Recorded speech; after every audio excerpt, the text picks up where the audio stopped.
On that, April, so I wanted to know, say a company realizes, okay, we probably need to like reposition. And once they start doing that, you like listed out this methodology where you understand like the, your frame of reference and identifying competing alternatives and things like that when you set out the whole positioning for your product. One of the things that stood out to me in your book was where you talk about context setting. How do you successfully do context setting? Because I feel that's a key part when it comes to positioning. Yeah, well, so when I started as a consultant and I decided to focus on positioning, like the funny thing about saying you're the positioning consultant is nobody knows what positioning is. So if you don't know what positioning is, how do you know you need a positioning consultant? Yeah. So I spent a long time thinking about how do I describe what positioning is to people that don't have a marketing background? Like most of the time I'm talking to founders or somebody who runs a business unit and they're not marketing people, right? And so I'm trying to explain what positioning is.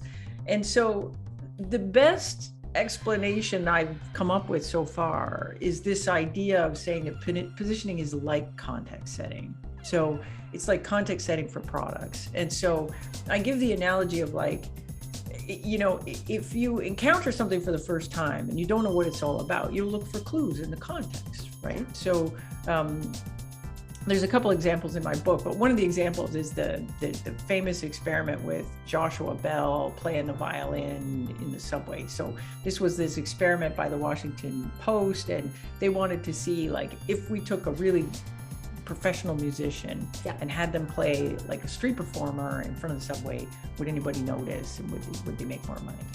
And so so they do this experiment. They take this guy, he's the world's most famous violinist, he like makes people cry, he like sells out every concert he goes to for $600 a pop. Anyways, he goes in there, he plays his guts out for 3 hours and he makes like $32.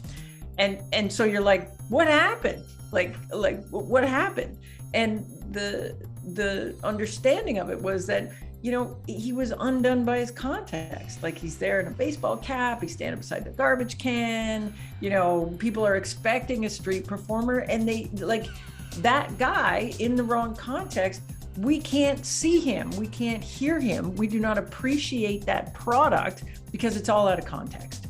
So I take the same guy and I put him in a different context. I put him in the concert hall and I give you a ticket and you go and you're like, whoa, he's a genius. The same thing happens with products. If I come to you and I say, I got this product, it's amazing, it's email. And that's it. I didn't give you anything else. All I give you is email. You make a whole bunch of assumptions about that product. You assume I compete with Gmail. Yeah. You assume that I got an inbox and a calendar and a spam filter and a whole bunch of things. And if I come to you and I say, no, actually, I don't compete with Google, then you'd be so confused. You'd be like, how can you be email and not compete with email? Like, how does that work? And so context is super important. If I come and I take the same product and I say, no, it's not email, it's team collaboration. Oh, that's different. That's different. I actually don't expect you to compete with Google. Now I expect you to compete with Slack. I don't expect you to have a calendar. I expect you to do collaborative things, but calendar is not one of those things. And so my expectations are totally different.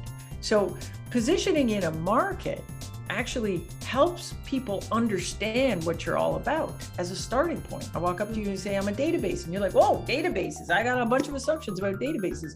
And those are very different if I walk up and I say, hey, we're a data warehouse. Well, that's different. That's different. Hang on. Different competitors, different expected features, different stuff. So I like to think about positioning is like context setting for product. It's I've got a prospect, they don't know too much about me, and they need to get the big questions answered. Like, what is this? Who do you compete with? What, is this important for me? Should I put you on my list or not? And positioning helps you do that.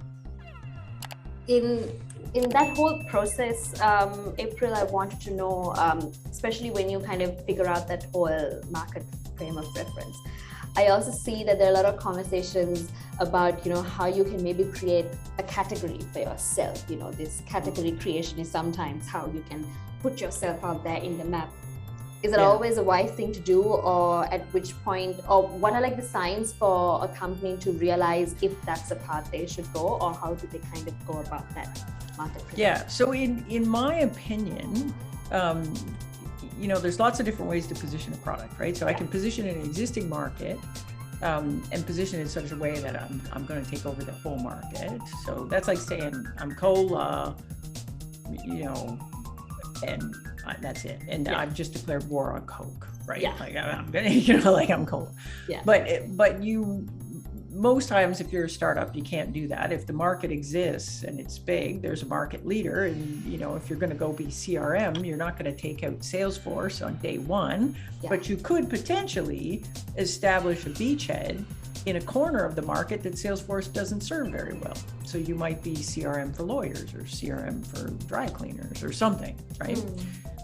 So that's the second style of position, where I'm in an existing market and I get the benefit of saying, well, I'm a CRM. You know what that is? I'm like a CRM, but I'm a CRM for these kind of people. And that's really easy for a customer to figure out, because they already know what the category is and they know they have expectations. And I say, well, I'm like that, but this. Then you've got the situation where, you know what, we want to make this whole new category. So in my opinion, it's kind of the choice of last resort. Like, you do it if you can't get away with positioning an existing category, because particularly when you're a startup, because positioning an existing category is so much easier. If I'm creating a new category, well, okay, first of all, it means nobody knows they have the problem. Yeah. Because if they knew they had the problem, a category of solutions would exist. Yeah. And now here you have to pitch a problem too. At the beginning, I'm actually not marketing my product. I am actually marketing the problem. Yeah. Because you have to be problem aware before you go looking for a solution. So I got to spend 5 years maybe marketing the problem and saying, look, this is a problem. Oh my God, look, you're wasting all this money. This is a problem. It's terrible. And the minute that you've established that market category, you've got to also position yourself as the leader to solve it.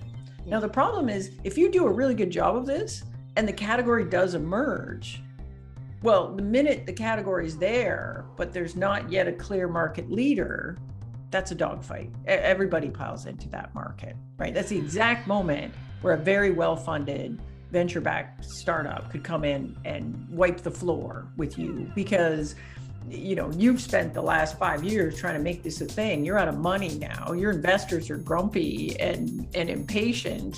A brand new startup can come in and take advantage of all the work you've done for the last 5 years and wipe you out. That's why we don't use Ask Jeeves. We use Google. That's why we don't use MySpace. We use Facebook.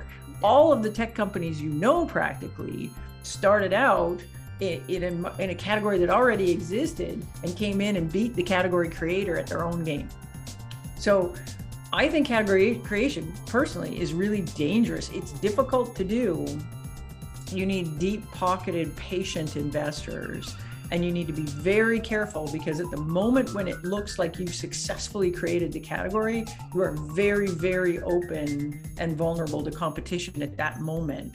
To have them come in, learn from all your mistakes, come in fresh and wipe you out. Yeah, that makes a lot of sense. But it's trendy right now to talk about category creation. Most of the examples that people talk about category creation are not actually what I would call category creation. They're big companies that are hundreds of millions in revenue that absolutely dominate their category already. And what they've done is just broaden the definition of the category. So like a good example is Gainsight, but people always talk about them as category creators, but they spent, until they were 200, 300 million revenue, they were just a survey tool, just like everybody else. But once they were the undisputed leader in survey tools, then they said, well, gosh, we've got to expand your idea of where to use surveys. And they became something engagement. I forget, they made up some word for it, but and then they created this new category, which was the exact same category, but with broader goalposts. Same with, like, if you look at a lot of companies out there that people talk about, well, they created the category. They didn't actually.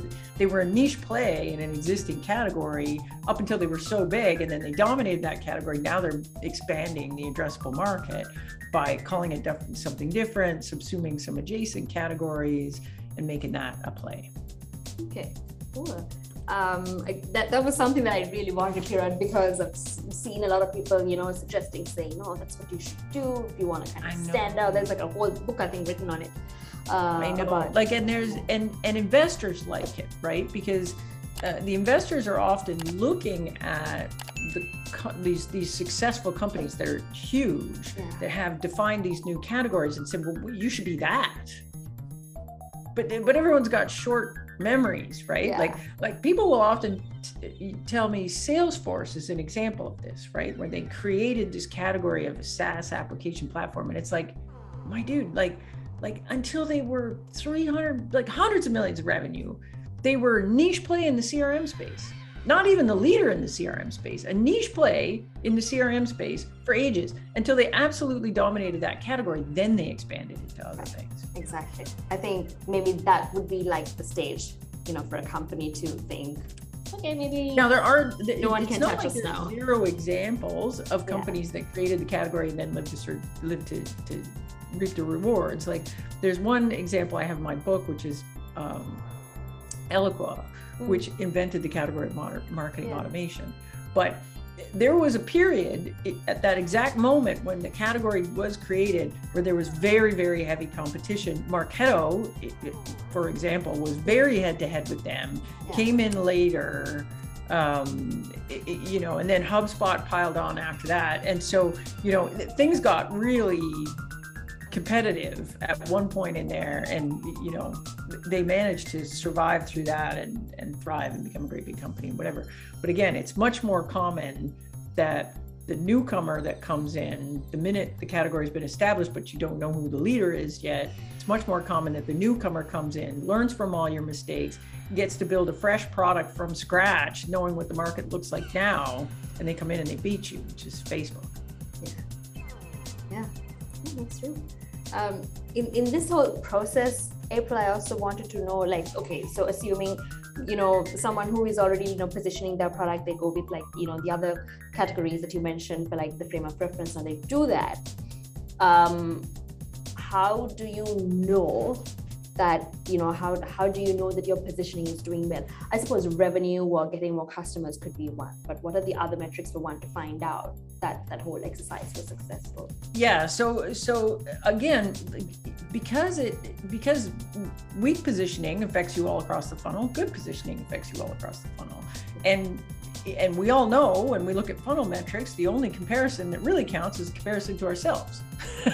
Because we can't say, oh, you have a conversion rate of 25, that's perfect. I don't know, is that good or bad? I don't know, it changes company to company, market to market. So when we do positioning work, so generally what we want to get is positioning that's better than the positioning we had before. So if we get positioning that's better than what we had before, we call that success. It's never perfect. We never know when we're done, but we do know if it's better than the last positioning. So in the work that I do with clients, we'll go through the positioning exercise. At the end of that exercise, what we'll do is we'll build a sales narrative, which is, how do I actually pitch this to a prospect? And then how we test it is we go out and test it by pitching it to prospects. So the way I recommend folks to do it is you take a sales rep, ideally your best salesperson, you build this sales narrative, you train that person to be able to do the pitch, and then we go and we try it out on a bunch of prospects. Usually what happens, we're going to tune it a little bit. But after we've done a dozen or so pitches, I'm looking at the salesperson and saying, so what do you think? And if the salesperson says, this sucks, I like the old pitch better, we failed. What should happen is after the sales rep has gotten used to it and in their groove with it, they should be saying, wow, this is so much easier to sell with this pitch than the old pitch. Then we know we passed. Because here's the other thing, your sales rep always likes the old pitch better because they're comfortable with the old pitch better. If you actually come with a new pitch and can convince your best sales rep that this pitch is better than the old one, then you got something. then you're good. So that's how I measure pass fail on new positioning. Okay. And I think that's a pretty good test, right? I mean, it's just because it's practical. Yeah. Practical. You actually and I covered. think your salespeople are the front lines of this, right? Yes. Like if the positioning's not working, they feel it in those conversations where the customer's going, making that face, like, pitch it to me again. I don't know what it is. Yeah. So, if I can give a sales rep a pitch where they're not doing that and the customer's like, great, sign me up. Well, sales knows the difference between a good pitch and a bad pitch. And so let's let sales decide, did we pass or fail on this thing? I like that. Easy does it. Thank you, April. That was such a great conversation. I'm so glad to have chatted with you. I think anyone who is a product marketer or who is maybe just getting started with positioning must read obviously Awesome by April. And I know in every conversation you have, April, you always go through the steps of the positioning. So I thought maybe I'll make this a masterclass for me and ask all the questions that I wanted to clarify Sure. in the book. So thanks once again for making the time for us today. All right. Well, thanks so much for having me. This was great.